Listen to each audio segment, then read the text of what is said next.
एक टाइम भोजन मिल गया बहुत हो गया। जो ये भोला जी हैं, ये आपकी कैलाश मानसरोवर यात्रा कर चुके हैं और रामे शरीर को स्वाद नहीं पोषण चाहिए बस। अपने घर परिवार की जिम्मेवारी निभाते निभाते थोड़ा समय खुद के लिए भी निकालिए। भारत को गालियां देने से कोई फायदा नहीं है। 64 साल की उम्र में पूरे भारत में भ्रमण कर रहे हैं। अच्छा, आप 12 ज्योतिर्लिंग की यात्रा कर रहे हैं? आधा समय पैदल चला हूँ। अच्छा। और आधा समय साइकिल से चला हूँ। हमारी कन्याकुमारी से वापस ऊपर आऊंगा कर्नाटक की ओर। हमारा भारत देश पहले भी अच्छा था, आज भी अच्छा है। 3 पाइप ऐसे लगा के आप भी कवर हो जाए, साइकिल भी कवर हो जाए बारिश से बचने के लिए। ऐसा रहने वाला है भैया बाबा जी के साथ सफर।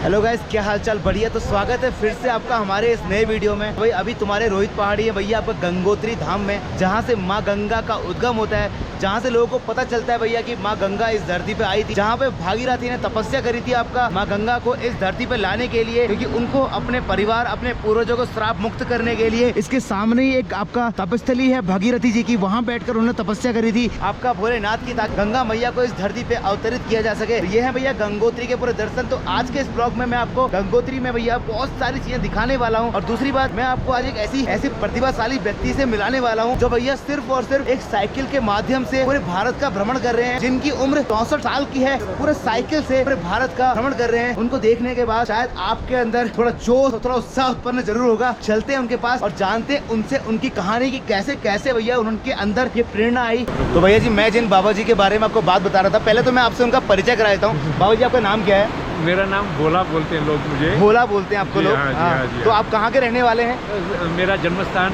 गुजरात है प्रभु जी। आपका जन्म स्थान गुजरात है। गुजरात से आप इस साइकिल से ही यात्रा कर रहे हैं क्या? गुजरात नहीं, मैं तो कहीं दूर से कर रहा हूँ। ये 12 ज्योतिर्लिंग जो है मैंने सोमनाथ से शुरू किया है। अच्छा, आप 12 ज्योतिर्लिंग की यात्रा कर रहे हैं? ये पूरा जितना भी ये लिखे हुए है वो सब साइकिल से ही है। साइकिल से यात्रा हो रही है? जी जी प्रभु। तो अभी तक आपको कितना दिन हो चुका है इस यात्रा को करते करते? इसमें कुछ मैं आधा समय पैदल चला हूँ। अच्छा। और आधा समय साइकिल से चला हूँ। अच्छा जी हाँ। तो अभी मतलब कितना दिन हो गया टोटल मिला के? 4 साल 3 महीने के ऊपर हो गया है। उसमें मेरा ब्रजमंडल भ्रमण है पैदल, नर्मदा परिक्रमा पैदल है, और ये 12 ज्योतिर्लिंग के लिए मैंने साइकिल निकाली है प्रभु।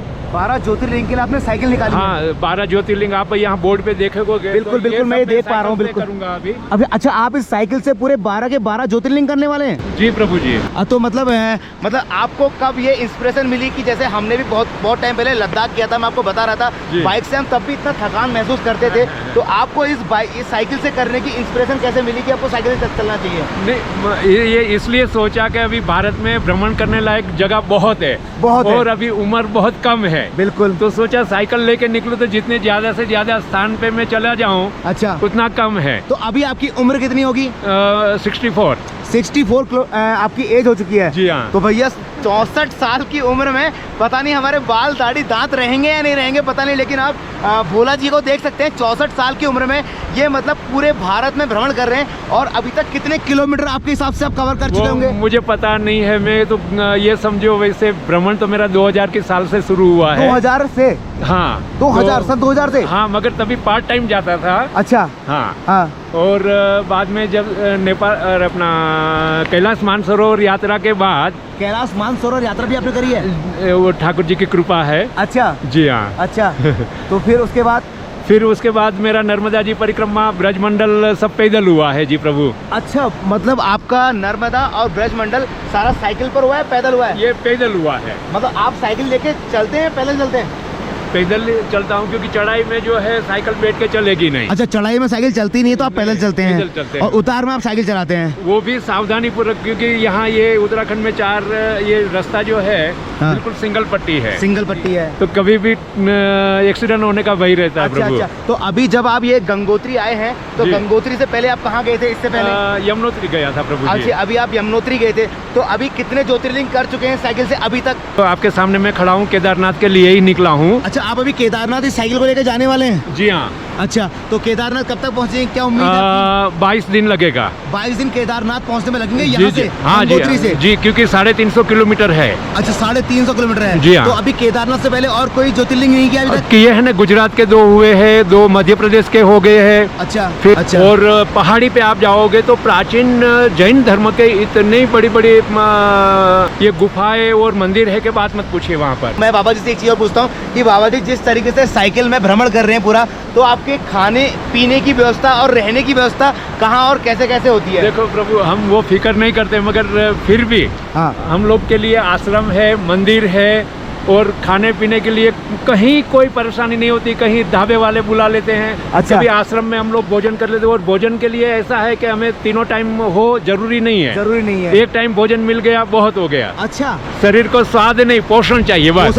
तो जी कहने का मतलब है कि भैया पूरे देवभूमि नहीं, पूरे भारत, इस पूरे जो भारत राष्ट्र है हमारा ना, ये पहला ऐसा राष्ट्र है संसार के अंदर कि आप अगर भ्रमण कर रहे हैं, अगर आप तीर्थ यात्राओं पे हैं या आप ज्योतिर्लिंग यात्राओं पे, तो खाने पीने और रहने की चिंता आप भूल जाइए।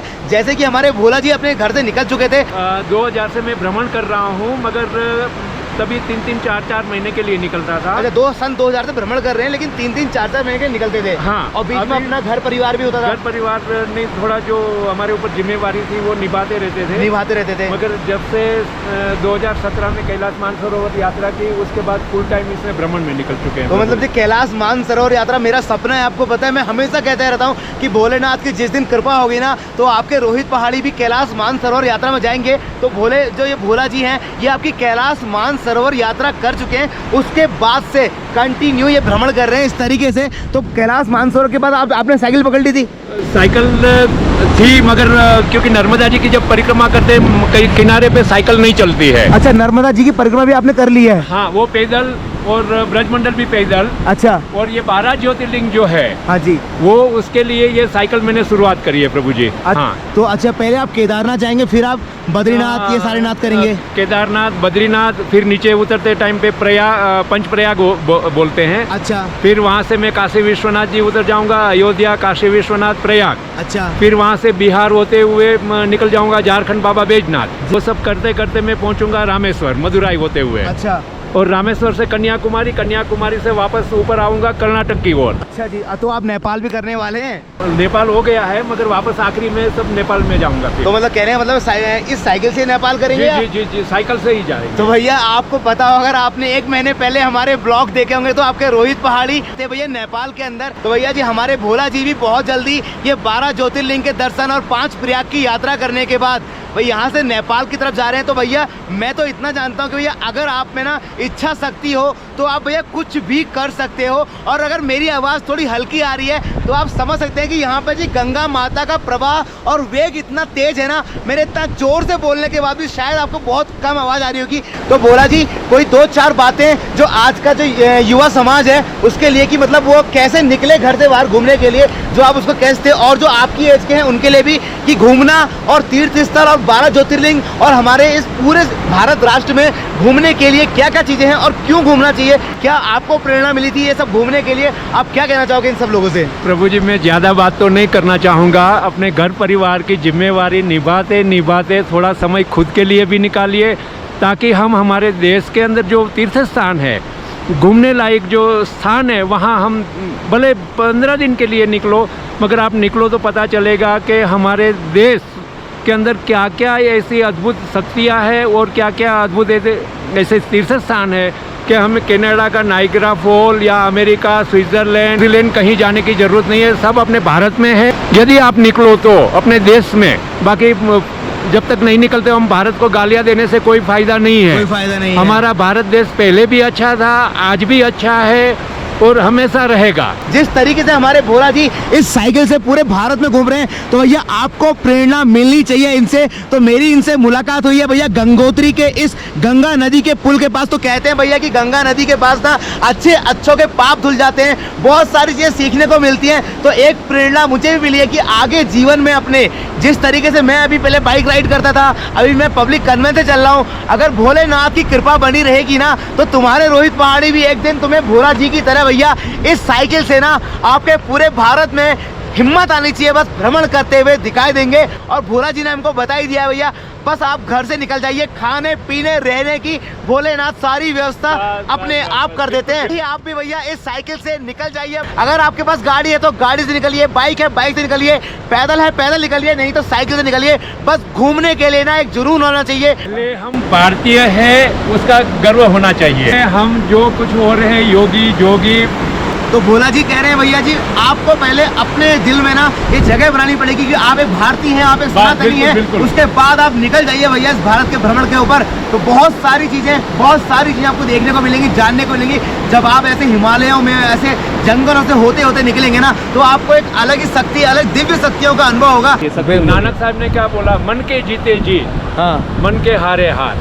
तो मन है, मन मजबूत है, कहीं कोई परेशानी नहीं है। बिल्कुल बिल्कुल, बहुत अच्छा लगा। और जी बता रहे थे कि भैया उनकी साइकिल के अंदर ना उनका सारा सामान है, जैसे कि हमारी बाइकों में रहता था। तो हम उनसे बस विनती कर रहे हैं कि एक बार खोल के दिखा दीजिए कि आप कैसे कैसे क्या क्या चीज़ें अपने साथ कैरी करके चलते हैं। ये रात को जो है ये फ्लैग निकल जाता है, सुविधा नहीं मिली। जहाँ सुविधा नहीं मिली तो ये जैसे ये पाइप के ऊपर पाइप चला जाता है। अच्छा, ये इधर भी। अच्छा, और ये 3 पाइप जो है, ये 3 पाइप इसके ऊपर लग जाते हैं। अच्छा, 1, 2 और 3। अच्छा, 3 पाइप इसके ऊपर लग जाते हैं। हाँ, फिर अगर बारिश है तो आप प्लास्टिक डाल दो साइकिल के ऊपर। हाँ, अच्छा, इसके ऊपर से, ताकि साइकिल भी कवर हो जाए और अपन भी नीचे। अच्छा, ये 3 पाइप ऐसे लगा के आप भी कवर हो जाए, साइकिल भी कवर हो जाए बारिश से बचने के लिए। अच्छा, ये अच्छा स्टाइल है। और ये पाइप सब इसमें है, आपके सामने 6 पाइप तो होगा। अच्छा, ये पाइप सारे मतलब इसे पूरा एक मतलब कवर करने के लिए है, ताकि बारिश के टाइम पे आप बच सकें। बहुत अच्छा। ये सब आपने खुद डिजाइन किया है कि किसी ने बना दिया? ना, ये सब हम तैयार किए हैं। खुद ही आपने डिजाइन बनाया पूरा? जी, ये सब जैसे ये है, ये बंदरों से भी बचता रहेगा और पानी से भी बचता रहेगा। तो इसके अंदर आप अपना राशन पानी ले चलते हैं? राशन पानी 1 दिन का रखते हैं, बाकी इसमें ओढ़ना बिछाना और मेरी जो बिस्तर पढ़ने की बिस्तर इसके अंदर होंगे। अच्छा, और इसमें आगे की साइड में मेरे भगवान है। अच्छा, इसमें आपके भगवान जी का मूर्ति है। तो भोलेनाथ की जय जयकार हो। अगर आप भी साइकिल से निकलना चाहते हैं तो इस तरीके से अपनी साइकिल को आप मॉडिफाई कर सकते हैं। खारदुंगला पास सबसे अपना भारत के अंदर, भारत में नहीं विश्व में दूसरा नंबर का मोटरेबल मार्ग है वो। तो फिर वहाँ से आता है नीचे 17.5 चांगला पास पेंगोंग की ओर। वहाँ तो बहुत हालत खराब होती है। कोई कुछ नहीं होता है। पेंगोंग लेक जब जाओ तो आप कभी टेंट में नहीं रुकना। वहाँ एक बुढ़ी माई है, बेचारी इतनी भोली है कि आपको उनको पैसे का भी मालूम नहीं। आप जो भी दे दोगे वो रूम भी देती है और खाना पीना सब ये करती है। तो आपने इस साइकिल से लद्दाख भी पूरा कर लिया है? पेंगोंग लेक चल गया। अरे बाबा जी ने आपका लद्दाख, खारदुंगला पास, उमिला पास, चांगला पास, वो सारे पास भी कर दिए हैं। तो भैया जी आप क्या कर रहे हो? तो निकल जाओ भैया घर से। दुनिया बहुत खूबसूरत है भैया, इस मोह माया से निकलो और चलो बाहर की तरफ। और देखो भैया संसार कितना खूबसूरत है देखने के लिए। कैसे कैसे प्रतिभाशाली लोग हैं यार हमारे देश में, जो एक साइकिल, एक पैदल, जिसके पास जो सुविधा नहीं है उसका रोना नहीं रोता है, बस निकल जाता है। बस इच्छा शक्ति है अपने मन के अंदर घूमने के लिए। तो भैया जी अगर आपके पास साधन नहीं है, संसाधन नहीं है, कोई चीज नहीं है, तो उसका रोना रोने के बजाय भैया इच्छा शक्ति रखो और निकल जाओ भोला जी की तरह साइकिल से पूरे भारत के भ्रमण में। ठीक है जी, नमो नारायण, हर हर महादेव, हर हर महादेव, जय गंगा भैया, जय। बिल्कुल, आइए आइए आइए। तो चलिए जी हम चलते हैं आपका पंडित जी के साथ, बाबा जी के साथ, भोला जी के साथ आगे की तरफ, और ये गंगोत्री घाट की तरफ जा रहे हैं। तो कुछ ऐसा रहने वाला है भैया बाबा जी के साथ सफर।